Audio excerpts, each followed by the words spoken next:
Hi guys, welcome to base flax. అందరూ పాకిస్తాన్తో match అని అంటారు. తీరా చూస్తే అది వన్ సైడ్ మ్యాచ్గా జరిగింది అనమాట. ఈరోజు స్టార్టింగ్లో అభిషేక్ వర్మ డకౌట్ అయిపోయాడు, కానీ ఇషాన్ కిషన్ మాత్రం ఎక్సలెంట్గా ఆడాడు. దీంట్లో ఇండియాలోనే first wicket keeper player of the match గెలిచారంట T20 వరల్డ్ కప్లో.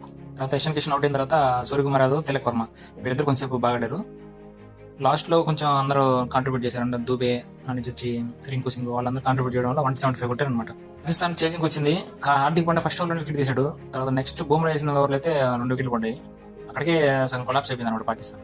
ఈ మ్యాచ్ గెలవడంతో పాకిస్తాన్ మీద వరుసగా 10 సార్లు గెలిచింది అనమాట ఇంటర్నేషనల్ క్రికెట్. ఇది మాత్రం ఐసీసీ ఈవెంట్స్లో ఎక్సలెంట్గా ఆడుతుంది.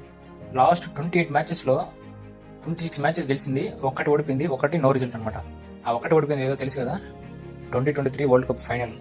ఇంకా పాకిస్తాన్కి నెక్స్ట్ నమీబియాతో మ్యాచ్ ఉంది కదా, దాంట్లో మాత్రం ఓడిపోయిందంటే మాత్రం గ్రూప్ స్టేజ్ నుంచి ఎలిమినేట్ అయిపోద్ది.